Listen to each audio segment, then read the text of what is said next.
Beat them senseless. You and me and you, we gonna throw down. That's right, we gonna get serious. You can run, but you can't hide. It's time for the Fuller Broadcast with your host, Jeff Fuller.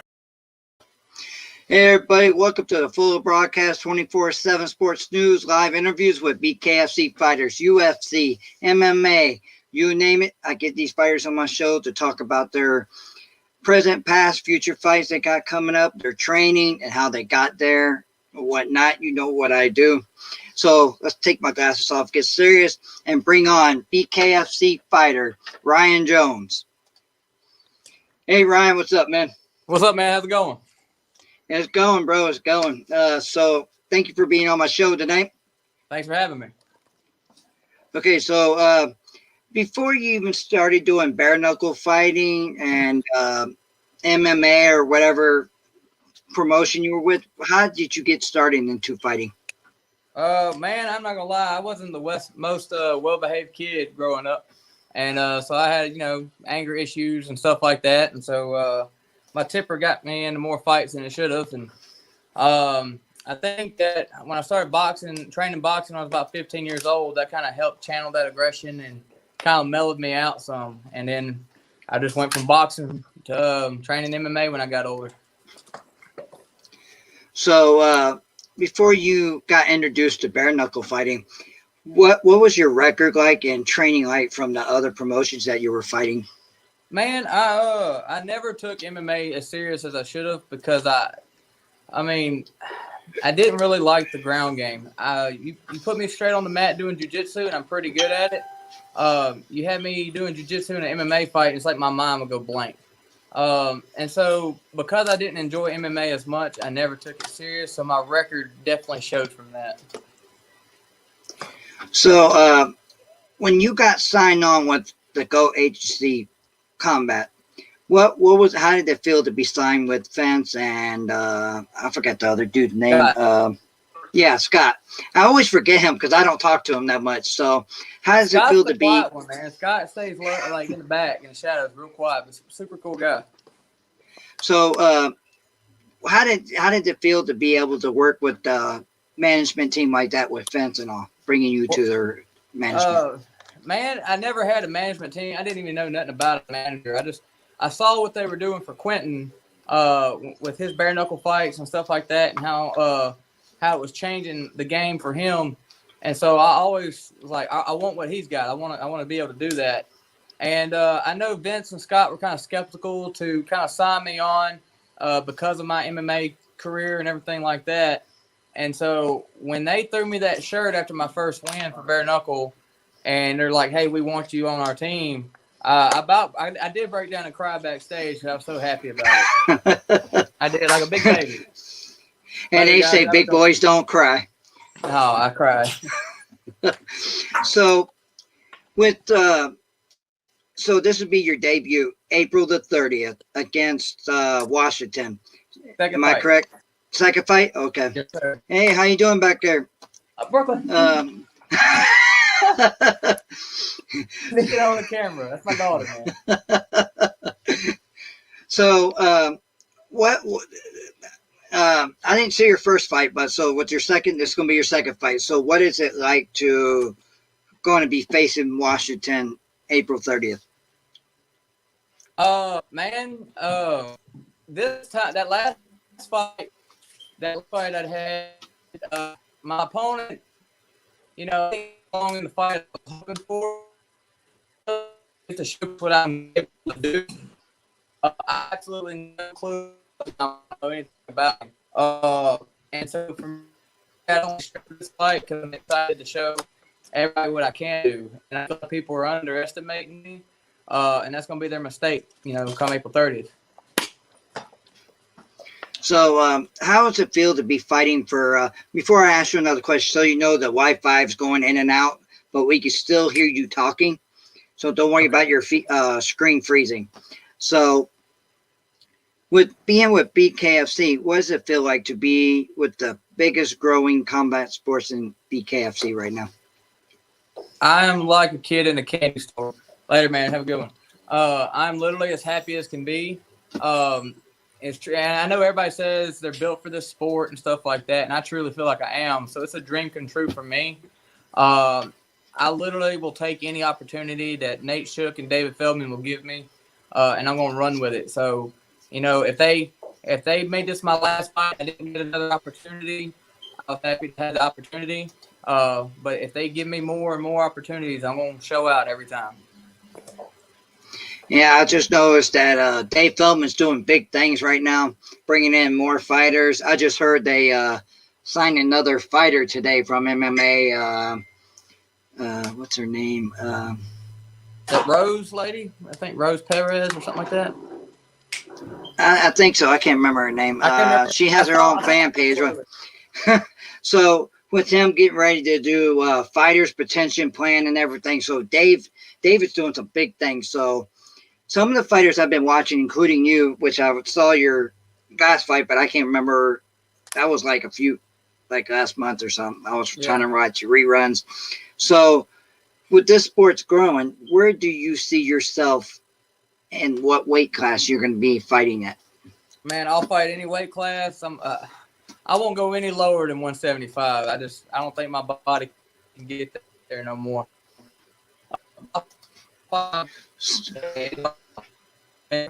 I'm not.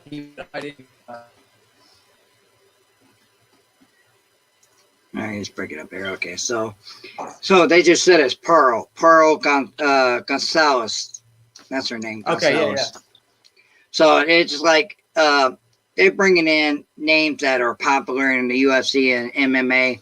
So, like you came from MMA and you weren't one of the big names, but they showed potential. They showed a lot of potential in you that they see what you could do. So that's why I feel like they brought you into BKFC, because they know that you could fight and you can knuckle up with anybody in the BKFC right now. That's what I plan on showing everybody. Well, I hope so too, because Vince, my boy, Vince, if you're watching this, I wish you were on tonight. So, do you? If you put Vince on there, he wouldn't stop talking. Yeah, he would. So, who do you see the toughest opponent in your weight class right now? You'd be facing. Well, I'm still in the limbo.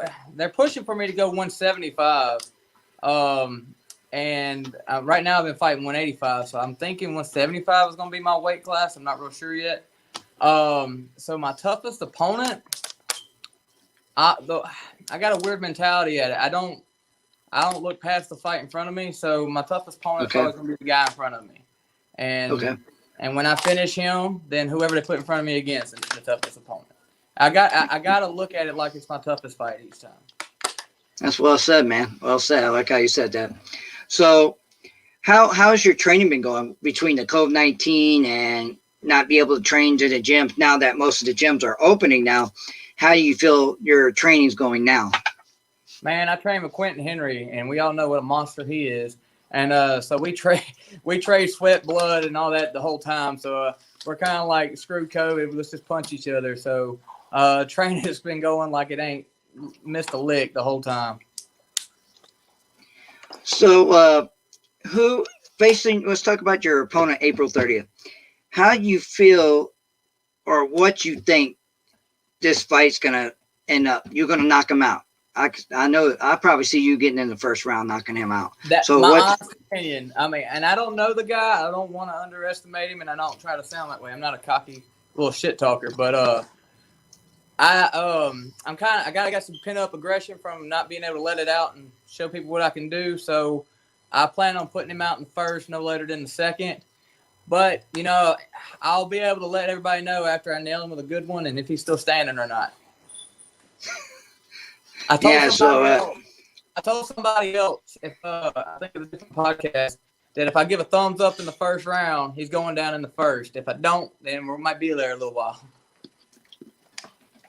So, how is it like training with Chris Sorrow? Have you ever trained with him lately? What's training like with him? I haven't ever trained with him. I've been around him. He's under the same management team. So when he met me before my first fight, he gave me some good pointers and some advice. In fact, a lot of guys in BKFC have given me a lot of good pointers and advice. You know, you think with everybody, you know, being bare knuckle brawlers and stuff that, you know, they're all a bunch of assholes, but I have not met anything but a bunch of good dudes before fighting for the BKFC. So I haven't trained with Sorrow yet, but I'm sure one day we will. Yeah, I love Chris, man. He's been on my show a few times. He's very respectful, and you know, he's more pushing his training now than he ever has since his loss to Burns. So Yeah. I think he's training much harder now, and I think he's going to end up getting back where he is, just like, you know, all other fighters. You get knocked out, Man, come back to your next fight, man. So it's just, and that's why you're supposed to look at it. You know, you look at guys who got undefeated records and like, all right, well, you're undefeated. But then you got to look at another guy who's got a great record, but might have taken a couple L's, but still became champion again. And right. If that undefeated guy takes a loss, he might be weak mentally and never come back. So a champion mindset really shows what type of person you are if you're able to come back after taking a loss like that. Yeah, I'm gonna put this picture up real quick. Hang on for a second. Go for it. So I looked at this picture and I downloaded it, and with you, and it's a little big. So with you and Washington, Yeah. Washington, I've seen him in some other fights. He seems so intimidating that, you know, when he's weighing or whatever. And I feel like that he going in the ring with you, he's not going to go no longer than after the first round, because I feel like you're more stronger. Your fighting ability with the MMA and coming to BKFC is outstanding, and that's what I like about. I appreciate that, man. And so hopefully, you know, my saying that you're not going to him out in first round will, like, hopefully he will listen, because I think I talked to him before, like last year or something. I'm supposed to have him on the show, but I think fighters with attitude that continue to have that attitude, walking in the ring and keep with that same attitude, they don't. The outcome is not that good at all. So No, like man. like you, Chris, and Reggie Burnett. Man, Yeah. those attitudes you guys have the winning attitudes. And that's what I love about having you guys on my show, talk about what it's like, the management, and how you train, and you guys keep that positive attitude going. So how's your attitude feel from your last fight and going into this one? Is it still the same, or is it changing more and more? To be honest, it's I'm always going to be the humble guy. I'm always the easy, nice going guy. You really can't ever get me talking shit. But I feel like I got more to prove this fight than I did my last fight. They gave me a second opportunity, and so I got to make it count. Okay, so I don't know who said this, but I'll figure it out. Ronda Rousey is a good example. Yeah, she got pregnant. She's having a baby, so she's really a good example right now. I wish her the best, man. But you know, if she would have kept doing what and fighting in the UFC, she would have been a better fighter. But I think after her last loss, she just up and quit and just didn't feel like fighting no more. Oh, my screen left. All right, there we go.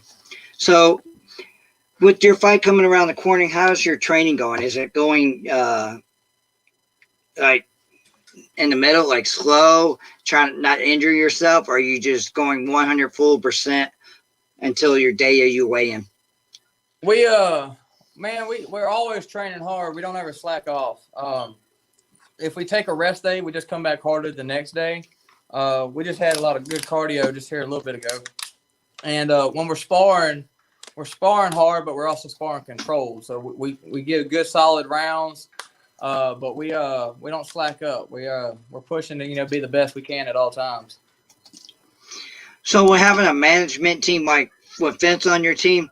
What is it like to have Vince? Is Vince there to push you more? Is he there at your fights in the corner? Or Vince lives in a different state, but he's he stays pretty involved. Seeing how we're doing and making sure we're staying active and everything. So I think Because a lot of guys are in Puerto Rico right now training for their the jungle camp, I think is what they're calling it. Like Brandon Lambert and Sorrow and all them guys, they're down there training. And Elvin. What do I feed the cats? Just wait. Sorry, my daughter was interrupting me. I'll do it in a minute. My daughter shows up. You want me to do it? Yeah, the one that was in the background. Yeah, she popped. I didn't even know she was there until you waved. I can do it. Okay. Oh Lord. So I got 5 kids, man. It's hard to juggle this show and try to get the 5 kids, situated. Oh yeah. So what if you were to fight I'm not sure if they're having a tournament or not in that 175 weight class. I heard that. So oh, they are? That's what I heard. Don't quote me on it. That's what I'm hearing. Hey, David Feldman. Now don't shoot the champion right there. To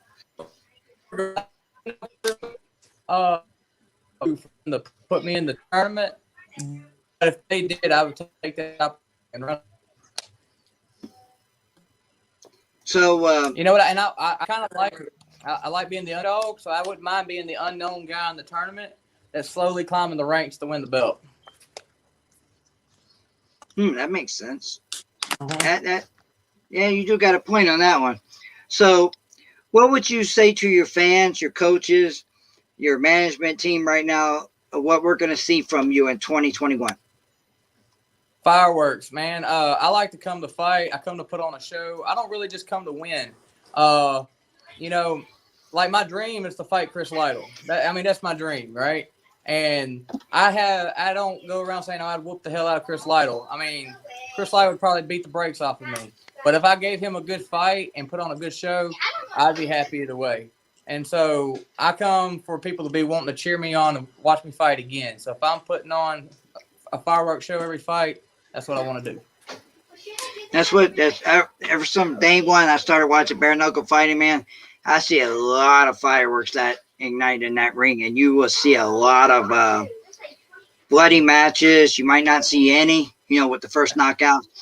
But man, the best match I ever seen, I'm not sure if you ever saw it, Lopez and Beltran. Oh yeah, I watched that fight. Man, that was like that. Those are the kind of fights I like to see. Bloody. Man. A lot of people don't like that, but a lot of people like to see a first round knockout. Yeah, so man, you could have hit them with a bat. Neither one of them were going down that night. Yeah, Tony Lopez is my boy. I met him like a few years back. He's a tough man. And ever since I've talked to him, I went to like a few of his rough MMA fights. So I was hoping maybe see him retire from the BKFC on this last fight. So we're not sure if we'll ever see him in the BKFC again. So. Yeah. Never know, man. A lot of fighters get that itch to keep coming back.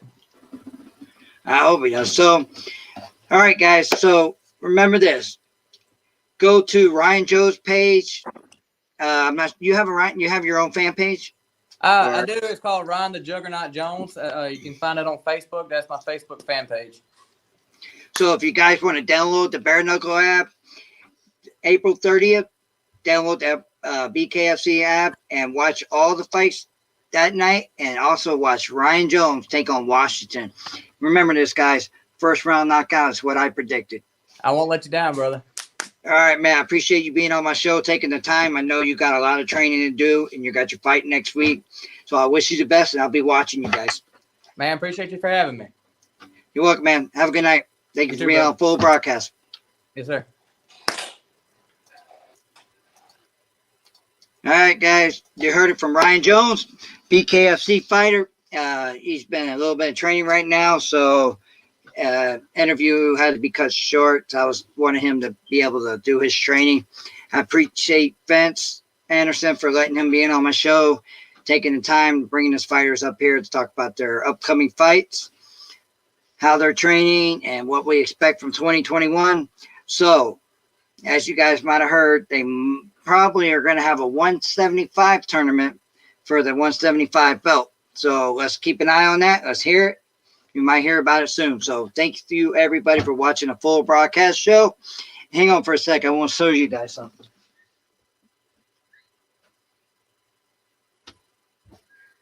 So if you guys ever get a chance, I'm starting to make shirts now. So if you look at this right here, knuckle up.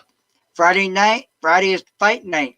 So any fighters or fans out there want to be able to purchase a shirt through me, just message me. It's $25 per shirt. I'll also start doing hoodies. I'll start be doing beanies too. So just message me and I'll be able to do it for you guys. So thank you everybody for the support. Steve Tyson, the Hitman, Evelyn Washington, Crafts by Eves, and also D&D Custom Base. Makes real good base. I appreciate everybody that's been helping with the support, bringing all these fighters and helping with prizes. So from now until next week, keep an eye out on my show. I'll have more fighters who will be on my show. Thank you for watching the Fuller Broadcast 24/7 Sports News. Peace out, everybody.